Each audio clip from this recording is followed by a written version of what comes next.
Hi, welcome to my monthly reading wrap up. This one is gonna be for the month of May, I guess. So May was a bit of a good reading month. In terms of the number, it was not that good. I read only 9 books, which is again under my usual standard of 10 books a month. But in terms of the quality, it is pretty good. There was only one like real disappointment, and I did read my first 5-star read of the year. So yeah, that was good. Okay, let's go chronologically. The first book I read during May was The Saint of Bright Doors by Vajra Chandrasekera. So this is a bit of an interesting book. I've seen this in some like awards lists. Like I don't remember which awards exactly, but I've seen it get nominated, and it's a bit of a mix. Like I'm not completely in love with this book. I think the side characters are quite underdeveloped, and the world building is not as developed either as I wanted it to be. But I like the basis of it. I like the fact that it's a modern fantasy world. Like it's not the usual like medieval type world. It's a world where people have like therapy. There are emails, there are phones, there are computers, social media, marketing. But it's still a high fantasy story. It's still a high fantasy world. There's nothing Earth, like it doesn't take place on Earth basically. And I really need to read more books like that. I like the book's main character. I think the main character is just really interesting, like to the point where like the main character overshadows everyone else and makes everyone else a lot less interesting. And yeah, the author's next book comes out this month, and I'm planning to read it.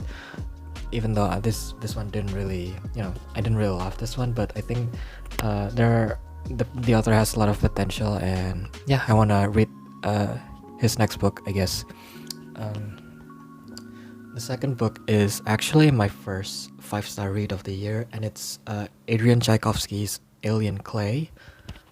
So if you've read my favorite sci-fi books, I have Tchaikovsky's Children of Time there, and I'm not sure if this book reaches the height of that book quite. I'm not sure if it's that good, but it's still a 5-star for me. The world building reminds me a lot of that show on HBO, Scavenger's Reign, which I believe has now like moved into like Netflix. So if you want to watch that, you can watch that on Netflix. It's a brilliant show in terms of the world building, at least. And this book's world building reminds me of that. The aliens are familiar but very alien still. There are a lot of like the aliens are very modular, yeah, in a way that they can basically combine with each other to create new things, and it's just so fascinating. And there is the themes on this novel. I think they're really well done. There's this theme of individuality versus like collectivism. Like it's nothing particularly new or revolutionary, but they're just so well done to the point where I just have to give it 5-star. The ending is really satisfying, both like thematically and also just in terms of the story. And there's like a very interesting non-binary side character who I really like. They were, I think, just about as interesting as the main character. And there's another theme that the book explores is the theme of binaries and false dichotomies, I guess, false binaries, whatever.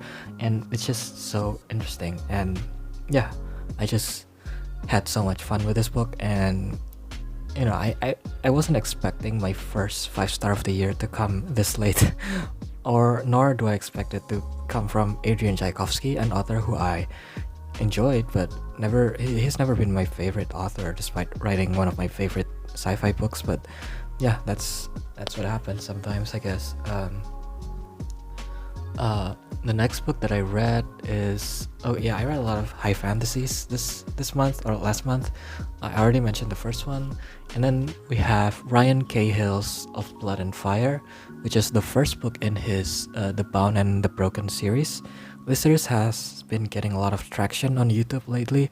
I've seen a lot of fantasy booktubers, rave about it, and I'm just not too impressed with this book. I mean, I like it, don't get me wrong, but I think this seems like one of those series that just gets better over time, even though the first book isn't that impressive. What the problem that I have with the first book is the fact that it felt so safe. Like there's nothing particular. Oh my god, I can't talk. There's nothing particularly new or interesting. It feels like the standard 90s, high fantasy that you've probably seen a million times before. And yeah, it is done well, but it didn't really have enough for me to like return to the series. But and yeah, I mean, I read the novella because I was listening to the audiobook, and the audiobook for the first book had the novella in it. But I'm not sure if I want to continue with the second book, considering the fact that the first book was so uninteresting, no matter how well done it is. But considering the reviews of the next books, maybe I will give it a try, but it's not one of my priorities right now. It's a bit downwards in terms of my TPR, so we'll see. Maybe I will read it, but not this month. Yeah, and next I read The Call, which is the novella right after Of Blood and Fire, and it provides some background to what happened in the first book, but I don't think it's a necessary read at all. But it's a nice story. It's a well executed story that yeah, I feel a bit like I feel a bit just okay, it's okay. I recognize that it's okay, but yeah, again, it doesn't really make me want to continue with the series. But yeah, we'll see. People have been raving about like the next few books though, so might have to do it. Might have to, yeah. The next book that I read is The Past is Read by Catherynne M. Valente. Yeah, I don't know how to pronounce names. This is a post-apocalyptic novel about a girl living in this like patch of trash, and it's really entertaining. It's funny. It's too short, I think, but a lot of novellas are too short for me. So yeah, I think it could have been even more impactful if it was a full novel instead, but I like it for what it is. Yeah, and the next book is another high fantasy, and that is Gunmetal Gods by Zamil Akhtar. So this is a Middle Eastern inspired Lovecraftian like cosmic horror fantasy. And oh my god, I love this so much. There are two main characters from like opposite sides of a war, a conflict, and they're both so weird and so like screwed up in various different ways, and they're so interesting. Like their dynamics from start to finish, like it keeps on evolving in very interesting ways that I never like predicted. And yeah, the characters around them, they're also really interesting, even though the main two characters are like definitely in the center, like the center of the show. Side characters are also really well done, and I like the plot. The plot is, I think, utilizes the cosmic horror elements really well, and it's not just like as a, as the background, but it's also the cosmic horror elements plays an important role in the plot, and I love that so much. I think there needs to be a lot more like cosmic horror fantasies out there, but yeah, this is definitely a good one. It's not that popular. I think part of it is because it's self-published, if I'm not mistaken, but it definitely deserves a lot more hype. And yeah, the next book, unfortunately, is the one disappointment that I have. It's Mark Lawrence's The Book That Broke the World, the second book in his The Library trilogy. I read the first one. I liked it. I thought the ending kind of like blew me away in the best possible way, but then this book just kind of feels, I don't know. I mean, this is definitely like a very, unpopular opinion considering how many people like this one. But I think this is such a step down compared to the first book. The first book at least had, really interesting characters, and while the characters here are still interesting, I feel like they didn't get focused on enough. Like this book focused a lot on the world and the like philosophical conflict, but not enough on the characters, not as much as I wanted it to. And for that reason, I was really disappointed, and I think I'm not gonna read the third book.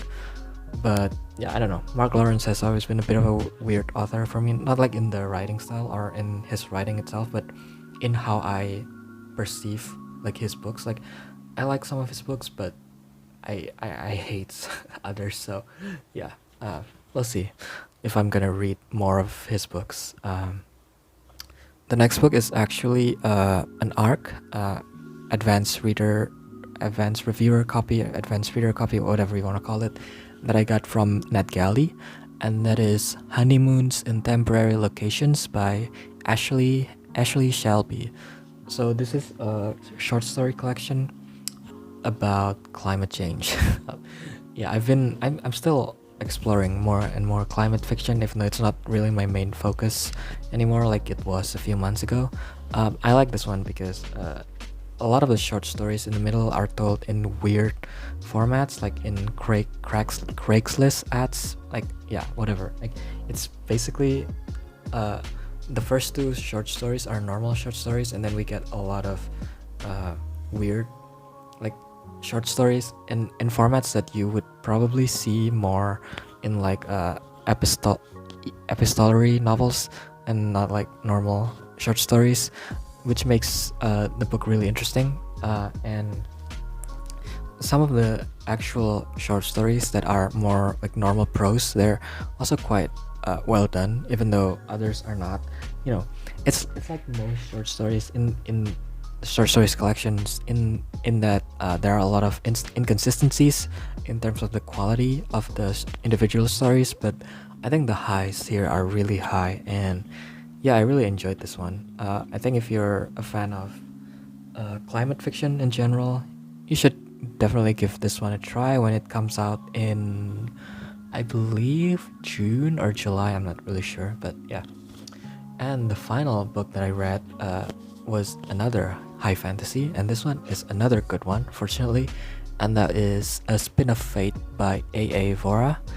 So I first came across this book with people recommending it for Brandon Sanderson fans, and yeah, I get it. It has a lot of the same strengths and pitfalls of Brandon Sanderson books.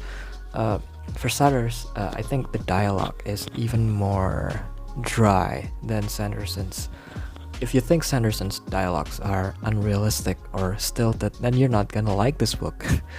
Because even though like the characters themselves are really well done, as with their own conflicts and thoughts, and like how they deal with those conflicts and how those conflicts changes their dynamics. There are three, by the way. There are three main characters, and they're all interesting in very different ways. At least theoretically, but in practice, their dialogues are just so. Oftentimes, they're so bad. Like they're so stilted. They're so. How do I say this? They're so like lifeless. It doesn't feel like real dialogue a lot of the time, but somehow this didn't ruin the book for me because yeah, like I said, the actual characters themselves, like the way they think about the world and the way they see the world, those things are super interesting.